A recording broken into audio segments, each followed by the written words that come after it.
En cagette, en boîte, en palette, pour un gâteau ou pour une omelette, aujourd'hui, peu importe leur forme et leur usage, ce qui intéresse surtout le consommateur, c'est leur mode de production. On le voit ces dernières années, petit à petit, le regard du consommateur qui s'intéresse au bien-être de la poule pondeuse et du coup des alternatives à ce mode d'élevage. Et donc c'est pour répondre effectivement à ces nouvelles orientations qu'on a développé ces modes d'élevage dits alternatifs, représentés par l'élevage de poules au sol, mais également l'élevage de poules plein air et également l'élevage de poules biologiques. En matière d'œufs, il existe 4 catégories.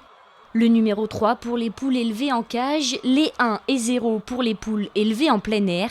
Et entre les deux, l'élevage dit au sol qui se développe comme ici avec ses critères. Des poules qui ne sont pas très serrées, on est à 8 poules au mètre carré.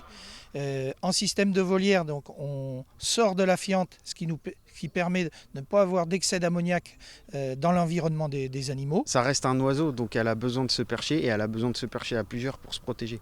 Donc c'est pour ça que le système volière, ça permet complètement ça, que la poule puisse monter sur les perchoirs le soir. Un bien-être supérieur pour les animaux et accessible à l'achat. L'œuf reste une protéine peu chère, mais en période d'inflation, les consommateurs ont tendance à se rabattre sur la gamme en dessous de leurs habitudes. Tout l'enjeu est donc de s'adapter.